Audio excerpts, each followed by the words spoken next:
Que la grâce de Jésus notre Seigneur, l'amour de Dieu le Père et la communion de l'Esprit Saint soient toujours avec vous. Bien-aimés dans le Christ, en ce 33e dimanche du temps ordinaire de l'année B, la liturgie de la parole nous convie de célébrer et de méditer sur la fin des temps. Le changement climatique et les catastrophes qu'il engendre, les guerres, les extrémismes armés, la montée vertigineuse des nationalismes, les violences atroces faites à la femme, toutes ces réalités apocalyptiques déclenchent la détresse et nous plongent parfois dans la vallée des larmes. Bien-aimés dans le Christ, depuis les temps bibliques, chaque génération a connu son lot de signes inquiétants et entendu les sirènes de la fin des temps. Mais jusqu'à présent, le Fils de l'homme n'est pas venu entouré d'une nuée dans la plénitude de la puissance et de la gloire. En réalité, le temps de Dieu n'est pas celui des hommes. Bien, chers frères et sœurs, effectivement, le temps de Dieu est si différent. Le temps de Dieu est insondable. Le temps de Dieu est si profond. Le temps de Dieu, c'est le temps des opportunités. Il ne sert à rien de fantasmer et de chercher une heure, une date. La fin du monde, la fin des temps est déjà une réalité dans laquelle nous vivons, à laquelle nous appartenons depuis notre baptême.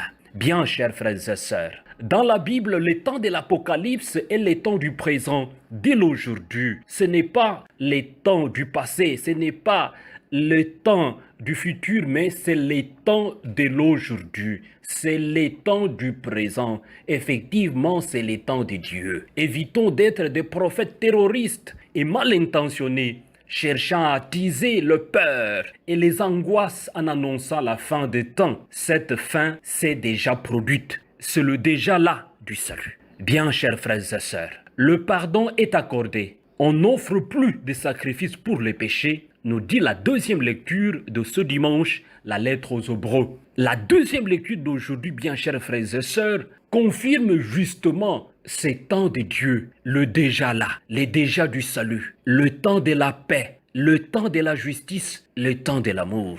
La fin des temps est déjà là, mais elle n'est pas encore visible à nos yeux. Elle n'est pas encore devenue une réalité au fond de notre cœur.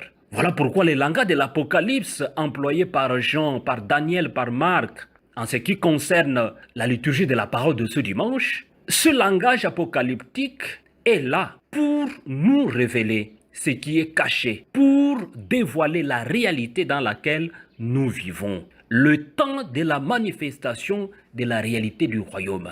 Il s'agit du temps du dévoilement et ce temps est encore à venir. C'est le pas encore de la fin des temps. Bien, chers frères et sœurs, l'instauration du royaume de Dieu, le Christ Jésus, quand il annonce pour dire « Le royaume est si proche de nous, convertissez-vous, le royaume est là, changez de vie ». Et le Christ, dans toute sa prédication, il annonce le royaume.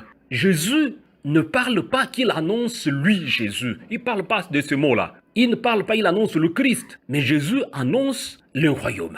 Convertissez-vous, le royaume est là. Le royaume est proche. Le royaume vous entoure. Le royaume nous entoure. Ne soyons pas aveuglés par le bien de ce monde. Bien, chers frères et sœurs, nos yeux sont encore aveuglés par les appétits de tout genre. Nos cœurs sont encore obscurcis et sourd et engendre la spirale de haine et d'exclusion, empêche au royaume de se déployer. Bien, chers frères et sœurs, souvent nous préférons encore vivre dans la peur, dans la violence, dans le péché, dans les ténèbres. Nous préférons la détresse à la lumière du salut. Mais un jour, ceux qui ont la foi arriveront à faire de ce monde un monde de justice, un monde de paix. C'est là, le déjà là du royaume. Un monde de justice, un monde de paix. Nous sommes justement invités à travailler à cela. La dynamique du discours apocalyptique de Jésus nous invite ici à ne jamais nous résigner devant les forces démoniaques qui se déchaînent parfois au cœur de nos existences. Redressez-vous, relevez la tête, tenez-vous sur vos gardes, restez éveillés dans la prière de tous les instants. Autant d'expressions qui nous appellent à rester debout, à rester fidèles, à rester vigilants, à rester prêt, à ne pas sombrer dans le fatalisme. Parfois, notre monde, les gens tombent dans la résignation et qui conduit tout droit vers le fatalisme. Non, soyons vigilants. Dans le quotidien de notre vie, centrons nos pensées, nos forces, nos projets de vie sur le Christ, lui qui est le royaume de paix et d'amour.